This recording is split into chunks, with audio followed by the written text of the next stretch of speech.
E aí pessoal, beleza? Novamente eu tive mais um tempo de parada nos vídeos, né? Como eu falo pra vocês, né? Eu faço vídeos quando dá e tenho horário vago, né? Então esses dias também voltou a ficar complicado, mas agora a gente vai voltar, né? Estamos próximo da prova, né? Hoje é dia 3 de novembro. Então eu dei uma parada na parte de eletroquímica, né? Então eu tava falando muita coisa de matemática, muita coisa de física. Então vamos dar uma atenção melhor para química, né? Nos últimos videoaulas, pelo que eu me lembro, eu falei sobre a equação de Nernst, né? Ou seja, o que é a equação de Nernst, né? Você vê que o potencial de uma pilha, de uma célula galvânica ou pilha de Daniell, ela depende da temperatura e depende da concentração dos reagentes, né? Então a gente vai ver umas coisas bem interessantes que tem na eletroquímica, que podem ser questões que podem cair no ITA, né, que é umas coisas um pouco mais sofisticadas, né, o padrão de segundo grau no Brasil, que é a influência. A gente vai pegar uma pilha e vamos mexer algumas coisas nela, né? Tipo, por exemplo, vamos ver como é que a gente pode fazer uma pilha de concentração, como a gente pode bagunçar através de um potencial de uma pilha através de uma coisa chamada equilíbrio de solubilidade e do pH, tá bom? Então vamos ver o seguinte. Uma coisa que eu estava olhando aqui nas provas, né, do ITA, e eu vi uma questão interessante, né? Eles pegaram uma pilha galvânica, né, uma célula galvânica, uma pilha de Daniell, e daí, em vez de colocar uma ponte salina, colocou um fio de cobre. Ele perguntava o que acontece se a gente colocasse um fio de cobre ali. Bom, a resposta é o seguinte: a ponte salina, ela é uma forma de fazer com que os íons de uma célula para outra eles ficam migrando, daí você vai poder completar a reação, né? Porque lembre-se, né, você tem num eletrodo, você tem um cátodo e um anodo, ou seja, um vai atrair os ânions, outro vai atrair os cátions. Se eles não tiverem mobilidade de uma célula para outra, não vai haver diferença de potencial, não vai haver corrente elétrica passando, então a pilha vai ficar inutilizada. Então, no fundo, se você não tiver a ponte salina, ou pelo menos, por exemplo, se você for fazer uma pilha tem na mesma vasilha, você tem que colocar pelo menos um meio poroso, né? Por onde os íons podem ultrapassar sem misturar as duas soluções. Tipo, se fosse uma peneira, uma espuma bem fininha, que só os íons conseguem passar, mas não os líquidos. E assim, você tem que ter migração dos íons de um lado para o outro, tá? Dos eletrodos. O que a gente vai ver agora, a gente chama pilha de concentração. A gente vai pegar o mesmo eletrodo, mas vai colocar concentrações diferentes desse eletrodo nessas células, tá? Então, você consegue fazer um efeito de pilha com esses caras aí, tá bom? Então olha só, essa pilha de concentração. Eu peguei esses exemplos aqui porque eles são exemplos bem complexos, um pouco diferentes, né? E às vezes o ITA cobra essas coisas malucas, tá? Aqui que eu tenho exemplo da pilha de concentração, vou pegar aqui o exercício, tá? Então olha só, aqui você tem a pilha de concentração, você colocou ferro e ferro aqui, e aqui você tem duas soluções de concentração diferentes. Você tem uma cuba E1 e uma cuba E2, tá? E então, deixa eu pegar aqui um negócio.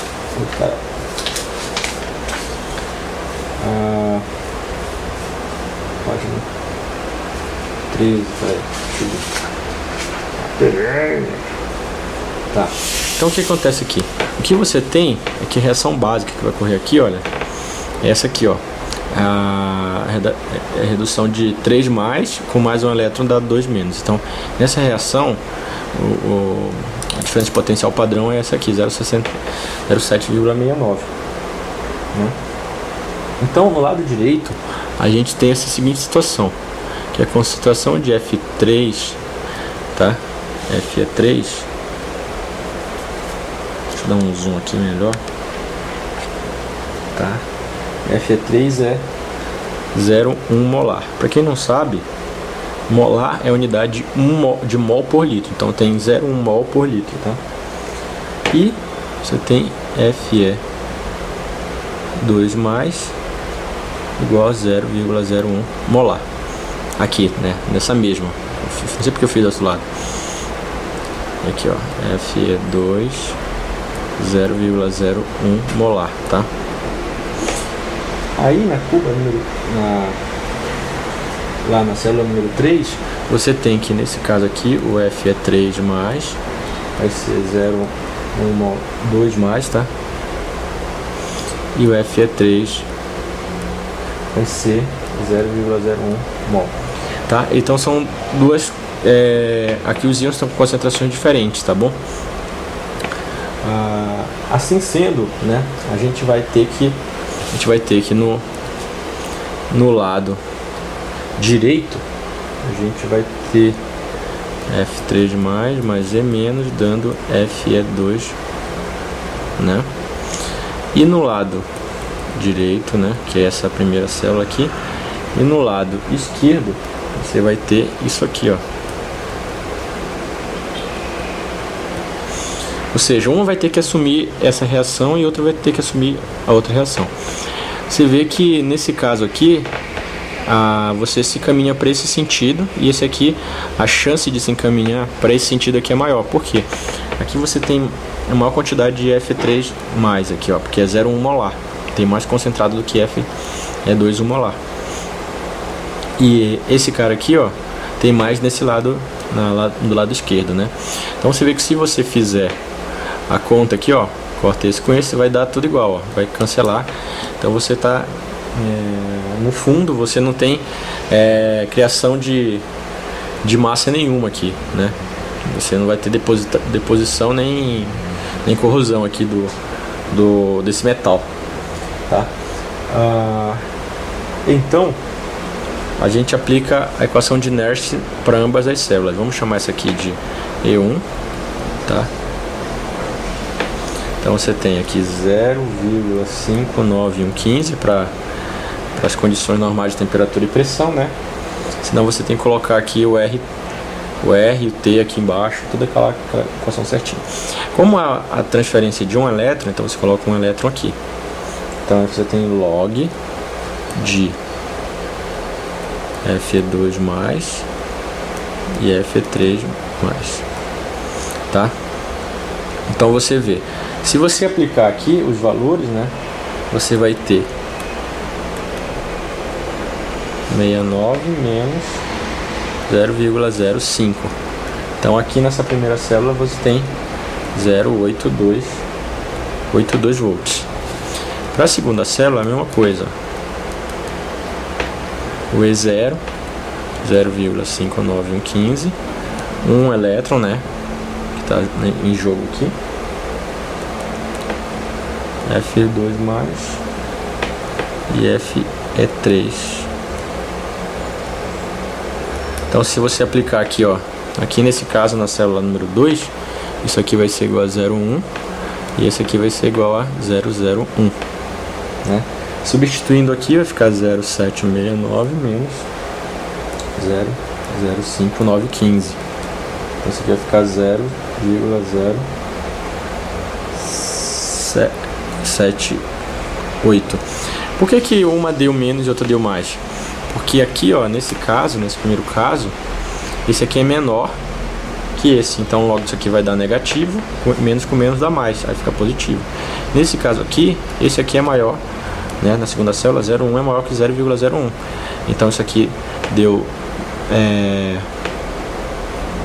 positivo, né? Então deu 0,05915, tá? E eu fiz errado, tá aqui, ó. Então essa conta aqui dá 0,7098. Então no fim das contas, né, a DDP da pilha total vai ser eletrodo 1 menos o eletrodo 2, né? O potencial desse aqui, ó, tá?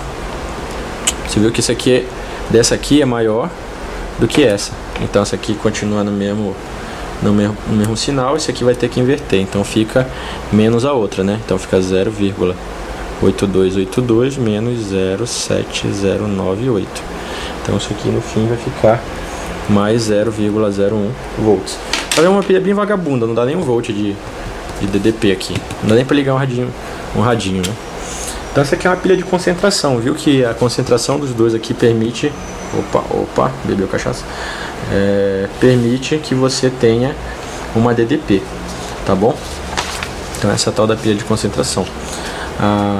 Isso aqui tudo você viu por causa da equação de Nernst, né? Agora eu vou dar uma pioradinha nesse negócio aqui. Imagina que essa mesma solução aqui, né? Imagina que nessa mesma esse cara número 2 aqui, né? Eu coloque, eu dilua esse cara aqui. Digamos que isso aqui você tem bem aqui, ó. Você tem 500 ml, tá? De coisa, né? De solução. Então, na célula 2, né? Eu tenho que concentração de Fe2+ é igual a 0,1 mol e o volume é 500 ml. E o F é 3. Coloque 0,01 mol. Beleza? Então, no fundo, quantos mol de Fe2 eu tenho? Então, o molar a gente pode representar assim ou desse jeito, né? Que é o número de mols de Fe2 sobre o volume da solução, né? Então, se eu quiser achar um número de mols de Fe2, é só multiplicar o molar, né? A concentração vezes o volume. Então, aqui, ó, nessa situação, né? Se eu tenho 0,1 aqui, mol vezes 0, isso aqui é por litro, tá? Então é meio litro, então 0,5, então vai ter 0,05 mols, né? E aqui, ó, o F é 3, mesma coisa. Se eu quiser saber o número de mols, é só multiplicar a molaridade dele, ou seja, esse negócio aí pelo volume, que é 0,01 vezes 0,5, fica 0,005 mols, né? Então eu tenho esses mols flutuando nessa solução aí. Aí digamos que eu venho e dilua essa solução, né? Mude a concentração dela e adicionando, né? Eu adiciono mais meio litro, né? De substância, né? Então você pode usar a seguinte fórmula, né? O número de mols não muda, tá? O número de mols não muda nessa solução. Então o que acontece? Se o número de mols não muda, o que vai mudar? A concentração, ou seja, a molaridade dela, tá? Então veja o seguinte,